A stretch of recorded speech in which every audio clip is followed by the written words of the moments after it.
गरीब माँ बाप ने जमीन गिरवी रखकर बेटी को पढ़ाया। मुंबई में जॉब मिली और पहुंचते ही एक बुजुर्ग की मदद ने किस्मत बदल दी। बूढ़े आदमी ने अपने पोते से शादी के बदले 10 लाख देने का किया वादा। मजबूरी में लड़की ने शादी के लिए हाँ कर दी, पर क्या बिलियनियर पोता इस गरीब लड़की को एक्सेप्ट करेगा? दादाजी, अगर बाकी लड़कियों की तरह ये भी हमारी दौलत के पीछे हुई तो? अरे आपकी क्या कह रहे हैं? ना तो मुझे आपकी दौलत चाहिए ना ही आपकी शादी। मैं तो सिर्फ अंकल जी की मदद कर रही थी, वो भी अपने दादाजी समझ के। लेकिन रुद्र बेटा, इन बूढ़ी आंखों ने सदियां देखी है। माना कि थोड़ी कमजोर हो गई है, लेकिन किसी भी इंसान को एक बार में परख लेती है। वहां भीड़ में जब लोग मेरे कपड़े और मेरी शक्ल देखकर मुझे चोर, फ्रॉड और न जाने क्या क्या कह रहे थे, उस वक्त सिर्फ मेहर ने मेरी मदद की थी। अंकल जी प्लीज आप बुरा मत मानिएगा, मैं मुंबई शादी करने नहीं आई हूँ। मैं अपनी नई जिंदगी शुरू करने आई। मेरी अभी नई नई नौकरी लगी है, मुझे पैसा कमाना है, पैसे घर भेजने हैं। मेरे पापा जी भटिंडा में खुद के खेत लेने वाले हैं। अब आप ही बोलिए, अगर सामने वाला इंसान शादी नहीं करना चाहता है तो मैं कैसे कर सकता हूँ? और दादाजी, हमने साथ में समय भी नहीं बिताया। तुम चुप रहो मेहर बेटा। मैं मानता हूं दहेज लेना और देना दोनों बुरी परंपरा है, लेकिन मैं सिर्फ इतना चाहता हूं कि अगर तुम रुद्र के साथ शादी करो तो मैं तुम्हें मुंह मांगा दहेज देने के लिए तैयार हूं। दादाजी, ये सब करने की क्या जरूरत है?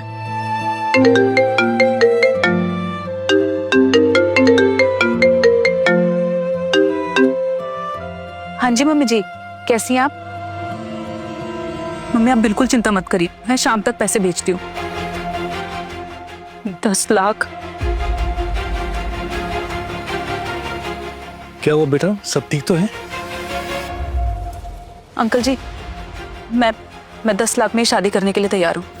दादाजी, देखा आपने, कहा था ना आपसे कि तुम चुप रहो रुद्र। मेहर बेटा, हमें मंजूर है। 1-2 घंटे के अंदर तुम्हारे अकाउंट में सारे पैसे आ जाएंगे। बस तुम लोग शादी के पेपर तैयार करो। जी दादाजी। मुझे नहीं पता था, मैं मुंबई में आती ही शादी कर लूंगी। और हाँ, वो तुम्हारा सारा सामान दादाजी ने घर पे रखवा दिया। ये करके चाबी। मुझे ऑफिस के लिए लेट हो रहा है, मैं चलती। मैं तुम्हें छोड़ दूंगा, ना मेरे दादाजी मुझे डांटेंगे। चले?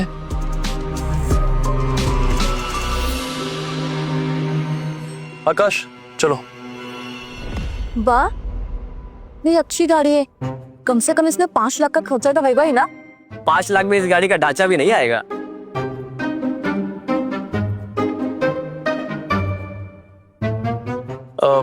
एक बात बताओ, तुम ऐसी हर चीज के दाम पूछती रहती हो क्या? पूछना तो पड़ेगा ही ना, क्योंकि कुछ दिन में मुझे खुद की गाड़ी भी तो लेनी है। अच्छा ये बताओ कि तुम्हें जाना कहाँ पर है? हाँ, आगे से राइट ले लेना, बस 5 किलोमीटर की दूरी पर है। बस 5 किलोमीटर? हाँ ठीक है। आकाश तेज चलाओ। हाँ, बस यहीं पे रोक दो। तुम यहाँ पर जॉब करती हो? हाँ, आज मेरी जॉब का पहला दिन है। All the best. Thank you.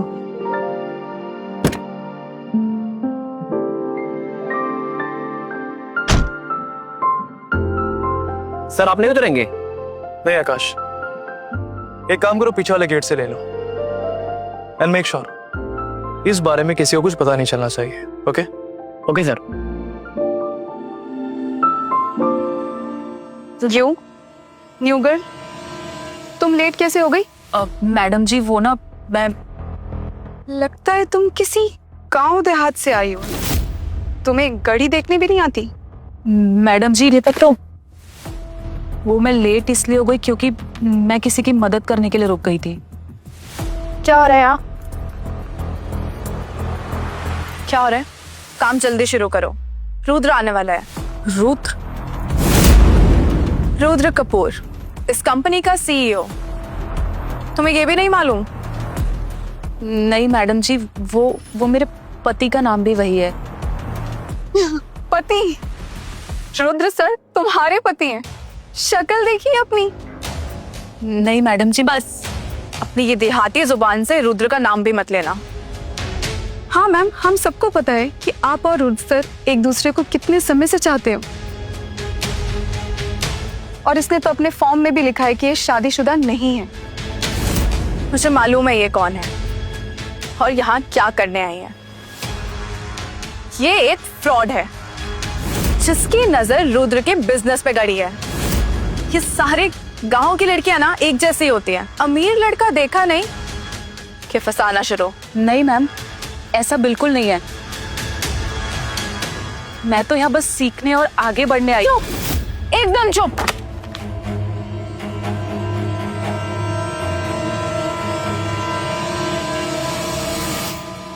मेरे जूते खराब कर दिए तुमने। नहीं मैम, मैं चलो ढंग से साफ करो।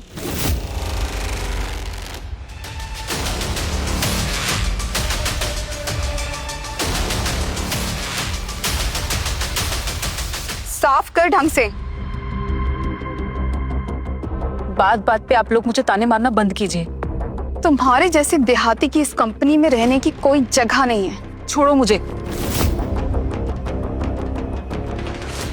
रुद्र सर को आने दो। उनके आते ही ना मैं तुम्हें इस कंपनी से बाहर निकलवा दूंगी। ये क्या हो रहा है यहाँ पर? अच्छा और रुद्र सर आप आ गए। हमें एक नई रिसेप्शनिस्ट ढूंढनी पड़ेगी क्योंकि ये वाली हमारी कंपनी की पॉलिसी को समझ नहीं पा रही है। क्यों? ऐसा क्या हो गया? सर ये एक छोटे से गांव से जो है। तो इसमें गलत क्या है? हमारी कंपनी एक मल्टीनेशनल कंपनी है, ताकि कोई विदेशी कंपनी। भले कपूर इंडस्ट्रीज का बिजनेस 26 देशों में फैला, लेकिन हम दिल से तो हिंदुस्तानी है ना। और इस कंपनी में देश के किसी भी कोने से लोग आकर जॉब कर सकते हैं, समझी? और कपूर इंडस्ट्रीज किसी भी इंसान को उसके हुनर और उसकी मेहनत के दम पर उसको चुनता है। महर, तुम्हारा इस कंपनी में स्वागत है। And by the way, come to my cabin, बाकी फॉर्मेलिटीज पूरी करनी है। सर लेकिन व्हाट तन्वी? अब तुम डिसाइड करो कि कपूर इंडस्ट्रीज के लिए क्या अच्छा और क्या बुरा है। हाँ, कपूर इंडस्ट्रीज में अगर कोई भी इंसान किसी इंसान को उसकी वेशभूषा के नाम पर तोलता है तो उस इंसान की यहाँ पर कोई जगह नहीं है, समझी?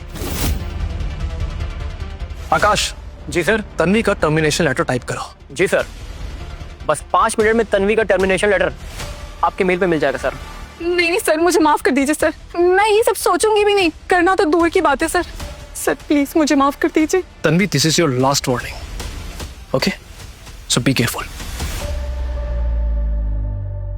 और आप लोग यहाँ पर अपने काम पे ध्यान दीजिए, ये फालतू की बकवास में नहीं।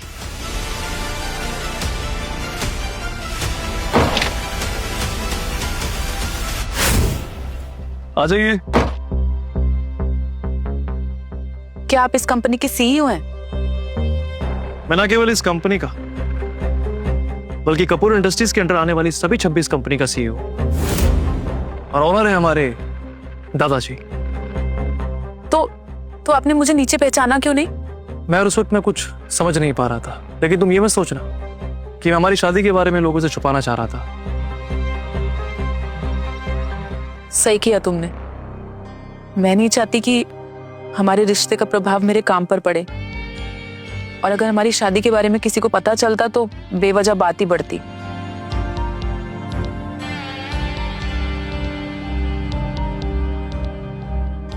मुझे काम के लिए देर हो रही है, मैं आती हूँ।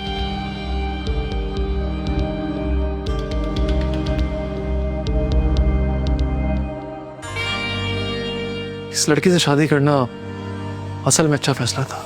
मैम, आपने तो कहा था कि आपके और रुद्र सर के बीच में बहुत सालों से रिश्ता है। हाँ तो मैम मुझे लगता है कि आपके पीठ पीछे कोई दाना डाल रहा है और रुद्र सर भी बहुत मजे से चुग रहे हैं। आपको कुछ करना चाहिए। बात तो तुम सही कह रही हो तन्वी। इससे पहले ये महर मेरे और रुद्र के बीच में जहर घोले, इसका कुछ तो करना पड़ेगा। ये क्या बदतमीजी है? हाँ, रुद्र, मैं तुमसे बहुत प्यार करती हूँ। निहारिका, तुम्हें क्या बोल रही हो? हमारे बीच में जो कुछ भी था ना, वो बहुत साल पहले खत्म हो चुका है, समझी? रुद्र, कुछ खत्म नहीं हुआ है, अभी भी बहुत कुछ बाकी है। क्या हो गया? तुम्हारी बत्ती क्यों गुल हो गई? अरे पूरे ऑफिस को पता है कि रुद्र सर और निहारिका मैडम का काफी टाइम से अफेयर चल रहा है, और खबर तो ये भी है कि बहुत जल्द इनकी शादी होने वाली है। शादी? देखो, तुम एक रिसेप्शनिस्ट हो और रुद्र सर सीईओ। तुम्हारा और उनका कोई कंपैरिजन ही नहीं है। लेकिन निहारिका मैम, वो तो बचपन से ही महलों में पली बड़ी है, बिल्कुल रुद्र सर की तरह। तो तुम्हारा तो उनके सामने कोई चांस ही नहीं।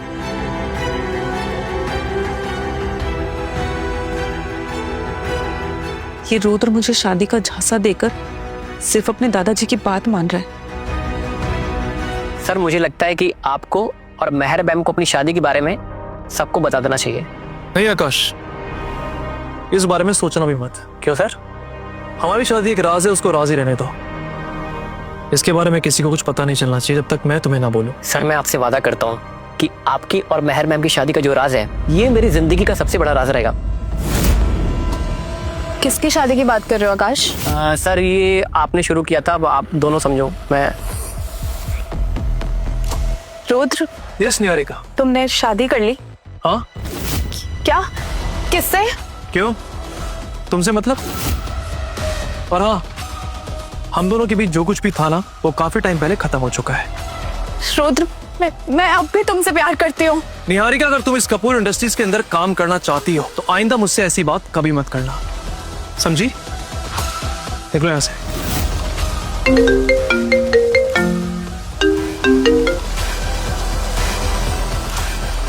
जी बुआ जी।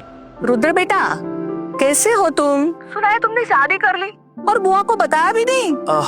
बुआ जी शादी नहीं है तो दादाजी की जिद है, और क्या बताऊं। तुम्हारे दादाजी की जिद की वजह से तो तुम्हारे फूफा के साथ मेरी शादी हो गई थी। तजुर्बा कभी गलत नहीं होता है। आप एकदम सही कह रही हैं बुआ जी। अच्छा वो सब छोड़, बहू से कब मिलवा रहा है मुझे? आप जब बोलेंगी बुआ जी तब मिला देंगे। बताइए कब मिलाना है? चल ठीक है, मैं ऑफिस के लिए निकलती हूँ, 1 घंटे में मिलते हैं। 1 घंटे में बुआ जी?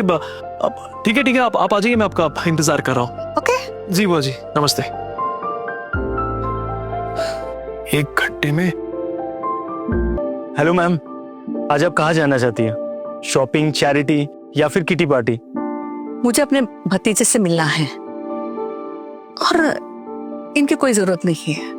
लेकिन मैम आपके भतीजे यानी कि रुद्र सर ने मुझे आपको कहीं भी अकेले जाने देने से बिल्कुल मना किया है। मैं अपनी बहू से भी मिलना चाहती हूँ, लेकिन उसे डराना नहीं चाहती हूँ। इन दोनों की कोई जरूरत नहीं है, आप मेरे साथ चलो। और हाँ, वो अपनी पुरानी कार लेना। ओके? लेकिन पुरानी गाड़ी क्यों मैम? मैं किसी को बताना नहीं चाहती हूँ कि मैं इस कंपनी की पार्टनर हूँ, और लोगों के असली रंग भी देखना चाहती हूँ। ठीक है मैम, जैसे आपके। चलिए वहाँ पे चकाचक कर दीजिए। ये सब क्या हो रहा है? मैम मुझे ज्यादा तो नहीं पता, लेकिन मैंने सुना है कि रुद्र सर की बुआ आ रही है। ओह, तब तो हमें उनका स्वागत धूमधाम से करना चाहिए। लेकिन उससे आपका क्या फायदा? एक बार रुद्र की बुआ को पटा लूं, फिर धीरे धीरे पूरा परिवार और रुद्र भी मेरे चंगुल में आ जाएगा। आइडिया तो बहुत बढ़िया है आपका। अब उनकी पसंद और नापसंद सबका पता करो। ये मौका मैं हाथ से नहीं जाने दूंगी। ठीक है मैम। और तुम बुके का इंतजाम करो।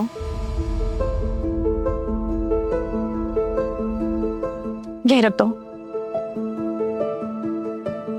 ये सब ठीक है? पता चला? नहीं मैम, मैंने बहुत सर्च किया, बट पार्वती मैम के बारे में इंटरनेट पे कुछ भी नहीं है। लगता है इन्हें पता चल गया है कि मैं आ रही हूँ। एक्सक्यूज मी, ये गार्डन लग रहा है आपको? मैं अपने भतीजे से मिलने आई हूँ। देखिए, आप अपने भतीजे से नहीं मिल सकती हैं, वो बहुत बिजी है, क्योंकि इस कंपनी के बहुत इंपॉर्टेंट सदस्य आ रहे हैं। तो अब बाद में आइएगा। नहीं री, मेरे भतीजे से मेरी बात हुई है, वो उसने मुझे अभी आने के लिए कहा है। रुकिए मैम, मैं इन आंटी को बाहर छोड़ के आती हूँ। चलिए आप मेरे साथ। मैं अपने भतीजे को मिलने आई हूँ और मैं भतीजे से मिलके ही जाऊंगी। लगता है आप ना किसी छोटे से गांव से आ रही हैं, इसलिए आपको इतना भी समझ नहीं आ रहा कि आप अपने भतीजे से नहीं मिल सकती हैं।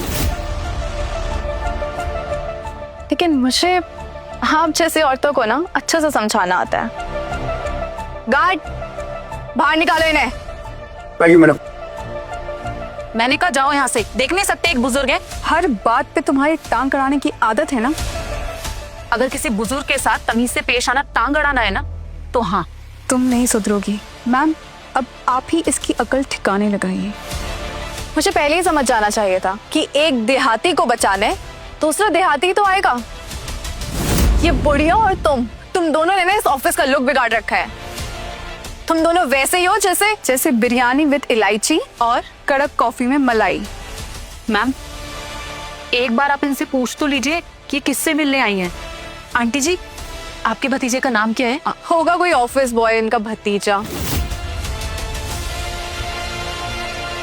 तुम्हें लगता है कि हमें इन पर टाइम वेस्ट करना चाहिए, जबकि रुद्र की बुआ कभी भी आती होंगी।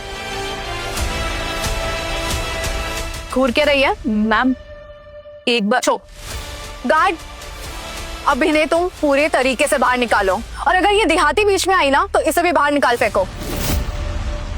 बहुत देर से देख रहे हो, अपनी औकात से ज्यादा उछल रही है।